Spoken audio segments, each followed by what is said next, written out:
Today, we're talking sea pigs.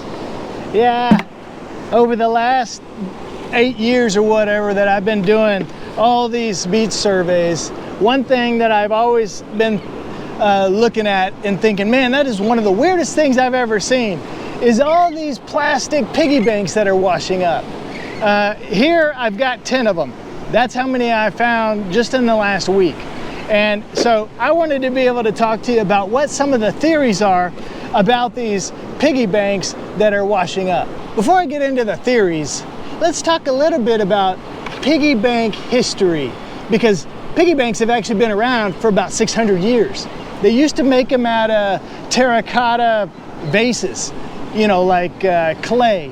And the type of clay that they were using was actually called pig. It was P-Y-G-G.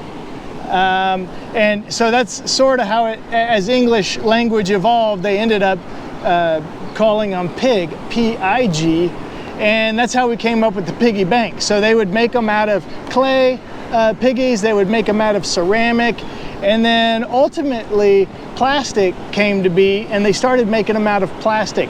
And that was around the 1960s, they started mass producing these things, and it was to try to help kids learn how to save money.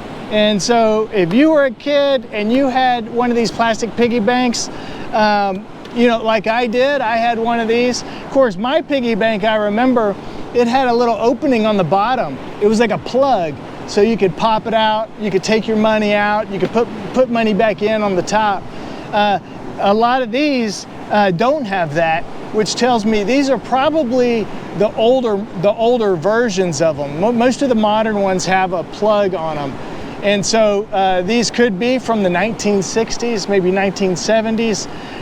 And how they would get the money out of there is they would break them open. So you'll notice a lot of these that I found, almost all of them, they're broken open.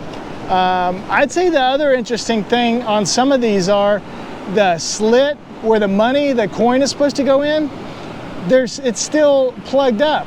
Like on this one, and so that makes me think that, you know, maybe this was brand new when it went into the water. I don't know, but it does have where it was broken open on the back end to be able to get the money out. Maybe that's how they put money in there too.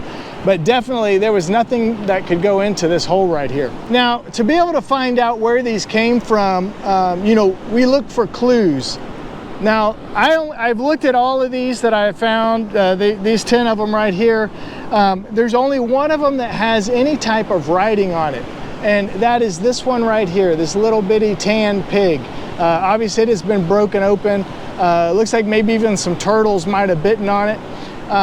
But it says on the side of it, it's in Spanish, amor es ahora, or something like that. Love is now, or something. I'm not real sure. My Spanish actually isn't really that good. Maybe I'll get a close-up of that.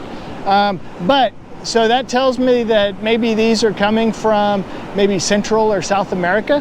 So with that, let's get into the theories of what some people say where these are coming from. Now, the number one obvious one you would think of is a cargo ship. There are containers that fall overboard of these cargo container ships all the time. And whenever they do, the contents scatter throughout the ocean currents and wash up on beaches all over the world. So that could be, you know, what happened. Although, because a lot of these look very different, they're different sizes, that, you know, some have writing, some don't, some are different shapes, different colors, obviously made with different plastic. I don't believe that it's a container spill. Okay, so let's get to theory number two. In 2002, there was a Sea Bean newsletter that would come out. And it was a membership deal that's over there in Florida. And actually the group, they're still around. I think you use seabean.com. Now in this newsletter, they mentioned that their members had found about a dozen of these washed up along the coast. And it was over a 1-year period. And so they had said that there was a hurricane back in the 1990s that went over Cuba. It was a Category 4, and it's possible that a lot of these pigs had come from Cuba and got washed off the island, and then, you know, up into the loop current, into the Gulf, and then washed along our shorelines here. Although I am finding some fresh ones that are just washing up. And so, you know, I'm not sure I believe that. So theory number 3, and this is the one that I'm most likely thinking happened, was that all of these pigs were used by, you know, people in other countries, whether it was Cuba, Central America, Mexico, South America, and to save money. You know, a lot of people don't want to put their money in an actual bank, so they put their cash in a piggy bank. And maybe it was kids, adults, or whatever. But once they break it open, which, like I said, most of these are broken open, they discard them. Now, what happens with any trash that's on the ground? It gets into the rivers. Then everything leads to the ocean. It gets into the ocean currents and washes up back up on our beaches. And so, yeah, some of these could be really old, but I think that it's probably from other countries. People were using these piggy banks for what they were intended, but then didn't dispose of them properly and discarded them, you know, onto the ground. Maybe it was directly into the ocean. You know, some of these island nations don't have a good system for picking up trash and taking it to a landfill. The ocean is their landfill. Maybe the river is their landfill. And of course, heavy rains bringing it out to the ocean. So it's a reminder for us that, you know, the ocean is sensitive. Anything on the ground can lead to the ocean.